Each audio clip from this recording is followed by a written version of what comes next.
I think that we would all like to say that we get up, dust ourselves off, and we go at it again. The thought at least kind of puts us at ease, you know? In my experience, is that there's always that chance that I give up. That one extra failure was one too many. The truth is, failure is a natural part of life, and it is embodied incredibly well in today's game, Hades.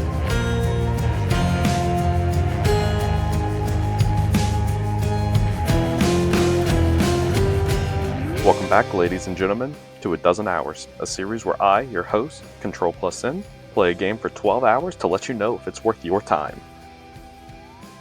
Hades is a hack-and-slash roguelike where you do battle against droves and droves of undead armies in an attempt to escape the realm of your father, Hades. I would tell you about how I successfully escaped, but I failed. In my 12 hours with the game, I didn't manage to actually leave the realm of Hades. I didn't manage to actually finish the game. I'm going to do something kind of risky here. I'm going to answer the question that this series poses right at the beginning of the video. Is Hades worth your time? Yes, absolutely. If you haven't played Hades yet, please go out and buy it now. If you can't, wait on a Steam sale. They're coming, I promise. But if you want to hear about the addiction that Hades starts in you and the desperate desire you have for progress, stay around as I tell you my tale of woe. Hades merges the arts of gameplay and story masterfully in its opening moments. It doesn't try to hide who you are or where you are trying to escape from. You see, from the emerging moments of gameplay, it's clear to you that you are in Tartarus, a deep layer of what the ancient Greeks would have referred to as Hades. Yes, in the mythos, Hades is both the name of the god of the underworld as well as the realm he occupies. And in our case, it is also the name of the game. This will get confusing. So, from here on out, if I ever say Hades, assume that I am talking about the game. Additionally, from here on out, I will be referring to the god of the underworld typically as something like your father or the god of the underworld. Additionally, when the location is important, I will actually just specify which layer of Hades we are currently residing in. You find yourself fighting through rooms and rooms, each time getting hurt in different moments. You notice more than anything else when you get hit, your own flaws. Hades is a remarkably fair game. When you get hit, the burden is on you. You didn't dodge, you didn't block, or you didn't attack at the right moment. So you go through each of these rooms, getting hit and hit and hit and hit, and then eventually it happens. You die. For the first time. Zagreus in this moment represents the best version of me. The version of me that looks overwhelming odds in the face and says, nah, doesn't look that bad. You find yourself back into the Hall of Hades, where you can go around talking to all the different people who reside there, or the different gods, you could say.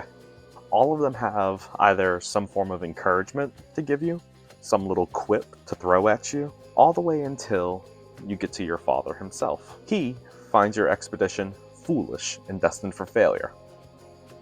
And maybe he's right. But I'm already determined to go down swinging, and that's when you decide to go back down into Tartarus again. The game sets you in this loop that normally would annoy the living daylights out of me. But all I've done for 12 hours is die so many times that I lost count.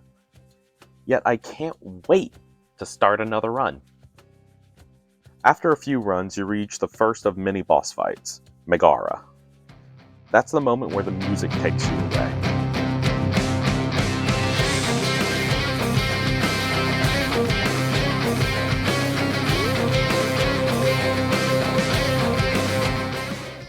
This whole time leading up to this point, you've been hearing electric guitar and some rock-solid bass lines. But all of a sudden, as soon as you finish talking to Megaera, the electric guitar ramps up, and it does something to me. Deep in my bones, I can feel the power that all of these Greek gods that I've talked to along the way have given me. And then I die. Death is a very important part of Hades. Every time you die, you gain the ability to upgrade your stats to make your next adventure go just that extra bit farther. And after you go through all of those different upgrades, you step back in to Tartarus, and you don't even make it to Meg. You die long before you get to her. Hades sets you in this cycle where it brings you to a mountaintop moment where you think, surely this is the strongest I can get. And then it drops you like a bowling ball into a deep valley. You begin to question if it was merely a fluke that you even got as far as you did during that mountaintop. Regardless, every time you get sent back, you know that it was your fault that you died. Hades takes that fault and masterfully lights a fire in you that makes you want to prove more than anything else it was not a fluke that you made it that far. It was a fluke that you didn't. Once you fight Megaera again, that fire will still be within you, and you will persevere. You will win. You will push through. And then you will find yourself in the fiery meadows of Asphodel. I know when I arrived here, my first thought was, is this really where I want to be? Well, in Hades it doesn't matter what you want. Because I spent the next 7.5 hours stuck on the bone Hydra. Attempt after attempt after attempt went by, with me clearing the first 2 phases of the fight with ease, and always dying in the last few moments. Hades does this to you. Hades wants you to feel stuck for as long as possible.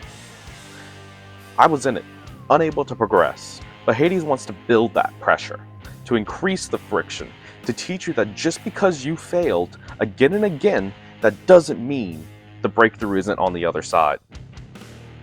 You want to know what happened next? I soared. I had the right weapon, I had the right boons, I had the right willpower. I defeated the Bone Hydra while barely getting hit.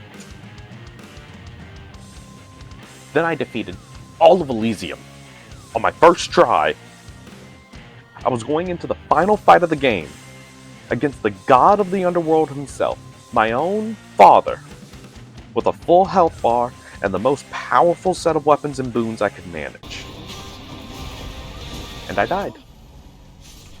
I failed. Because this game isn't about success. Hades has another lesson to teach you. Hades teaches us that not only is failure something that happens, but it's something to be celebrated. The amount of power I felt going into that boss fight, in my mind, I had already knew I would escape, and that the script of this video would be all about how I left the underworld. But you know what? In spite of my failure, I'm currently a stronger man than I was during that fight. I have learned things, I have pushed myself, I have upgraded my stats, I have grinded out keepsakes. I know for certain that I will fight Hades again. And it might not be the next time, or the time after that, but I will beat him. If you liked what I had to say, this video kind of made me dig deep, and for one, really pushed my editing skills, and for two, really made me think about myself. For that work, I'd really appreciate it if you liked and subscribed, and left a comment letting me know what game you'd like to see next on my channel. Thank you so much for watching. For those of you that know what's coming next, I appreciate you sticking around. I'm going to do my usual disclaimer. I'm going to do something that a lot of you might find uncomfortable. If that's where you're at, no judgment. Feel free to click off the video now. I'm going to be reading a passage from Scripture and saying a blessing over you. Today's Scripture comes from the book of Psalms, chapter 23, verse 4. Though I walk through the valley of the shadow of death, I will fear no evil, for you are with me. Your rod and your staff, they comfort me. I know it's a bit on the nose. I know. Anyway, may the Lord bless you and keep you. May he make his face shine upon you and be gracious to you. And may he lift up his countenance towards you and give you peace. Bye-bye, everyone.